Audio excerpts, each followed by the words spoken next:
Hello നമസ്കാരം, welcome back to my channel.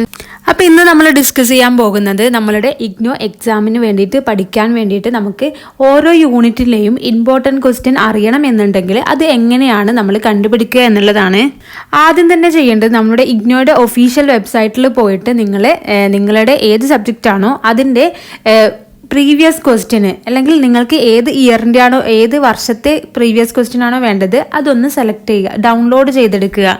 ഇനി രണ്ടാമതായിട്ട് ചെയ്യേണ്ടത് നമ്മളുടെ ടെക്സ്റ്റ് ബുക്കിൻ്റെ ഫസ്റ്റ് ചാപ്റ്ററിൻ്റെ മുമ്പിലായിട്ട് നമുക്ക് ഇതുപോലെ കാണാം, ഒരു സ്ട്രക്ചർ എന്ന് പറഞ്ഞിട്ട് കൊടുത്തിട്ടുണ്ടാവും. അപ്പോൾ ഈ ഒരു ഭാഗത്തായിട്ട് ഈ ഒരു ചാപ്റ്ററിൽ എന്തൊക്കെ കാര്യങ്ങളാണ് ഉൾക്കൊള്ളിച്ചിട്ടുള്ളത് എന്നുള്ളത് മെയിൻ ഹെഡിങ് ആയിട്ടും അതുപോലെ തന്നെ സബ് ഹെഡിങ് ആയിട്ടും ഇതിൽ പറയുന്നുണ്ടാകും. ഈ ഒരു കാര്യങ്ങൾ മാത്രമായിരിക്കും നമ്മളുടെ ഈ ഒരു ചാപ്റ്ററിൽ ഈ ഒരു യൂണിറ്റിൽ ഡിസ്കസ് ചെയ്യുന്നുണ്ടാവുക.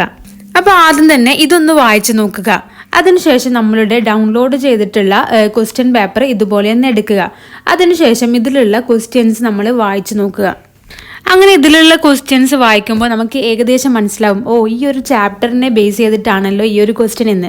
അപ്പോൾ ആ ഒരു ചാപ്റ്റർ നമ്മളുടെ ഫസ്റ്റത്തെ ചാപ്റ്ററിനെ ബേസ് ചെയ്തിട്ടാണ് ഈ ഒരു ക്വസ്റ്റ്യൻ എന്നുണ്ടെങ്കിൽ നമ്മൾ ആ ഒരു സ്ട്രക്ചർ എന്നുള്ള ഭാഗത്ത് നോക്കുക. ഈ ഒരു ക്വസ്റ്റ്യൻ്റെ ഭാഗം നമ്മളുടെ ടെക്സ്റ്റിലുണ്ടോ എന്നുള്ളത് നോക്കുക. അപ്പോൾ ഇതിലുള്ള ഫസ്റ്റ് ക്വസ്റ്റ്യൻ എന്ന് പറയുന്നത് explain the meaning and purpose of psychological assessment എന്നുള്ളതാണ്. അപ്പോൾ നമ്മളുടെ ടെക്സ്റ്റ് ബുക്കിൽ ഫസ്റ്റ് യൂണിറ്റിലെ സ്ട്രക്ചർ എന്നുള്ള ഭാഗത്ത് നമുക്ക് കറക്റ്റായിട്ട് കാണാം meaning of psychological assessment and purpose of psychological assessment രണ്ടും ഇതിൽ പറയുന്നുണ്ട് എന്ന് കാണാം.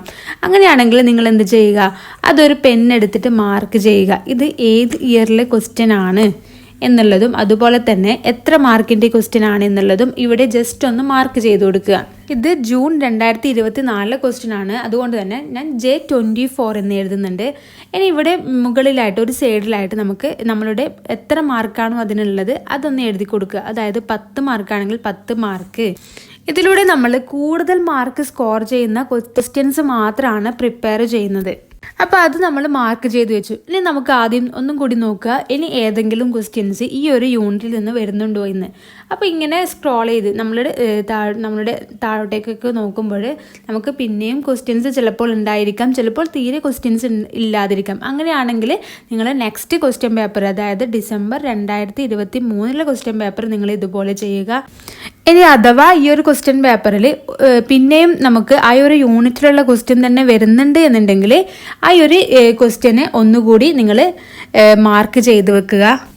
ഇങ്ങനെ ഓരോ ക്വസ്റ്റ്യൻസ് അനലൈസ് ചെയ്യുമ്പോൾ നിങ്ങൾക്ക് ഈ ഒരു യൂണിറ്റിലുള്ള ഇമ്പോർട്ടൻറ്റ് അല്ലെങ്കിൽ റിപ്പീറ്റഡ് ആയിട്ട് വരുന്ന ക്വസ്റ്റ്യൻ ഏതാണ്, എത്ര തവണ റിപ്പീറ്റഡ് ആയിട്ട് വന്നിട്ടുണ്ട്, എത്ര മാർക്കിനാണ് ഇത് ചോദിച്ചിട്ടുള്ളത്, അങ്ങനെയുള്ള കാര്യങ്ങളൊക്കെ മനസ്സിലാകും. ഫോർ എക്സാമ്പിൾ പറയുകയാണെങ്കിൽ നമ്മൾ ഇതുപോലെ നിങ്ങൾ ഓരോ യൂണിറ്റിൻ്റെയും നിങ്ങൾ കണ്ടുപിടിക്കുമ്പോൾ ഇതുപോലെ നിങ്ങൾക്ക് മനസ്സിലാകും. അതായത് ഈ ഒരു ചാപ്റ്ററിൻ്റെ ഇത്ര ഭാഗമാണ് മെയിനായിട്ട് ചോദിക്കുന്നത്. ഈ ഒരു ചാപ്റ്റർ എന്ന് പറയുന്നത് വളരെ ഇമ്പോർട്ടൻ്റ് ആണ്, നമുക്ക് സ്കിപ്പ് ചെയ്യാനേ പറ്റില്ല.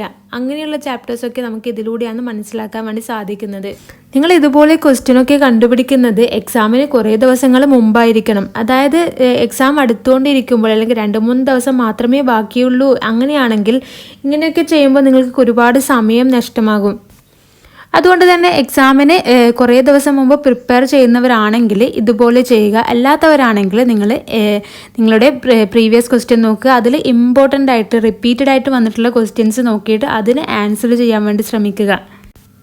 അപ്പോൾ എല്ലാവർക്കും വീഡിയോ യൂസ്ഫുൾ ആണെന്ന് കരുതുന്നു. താങ്ക്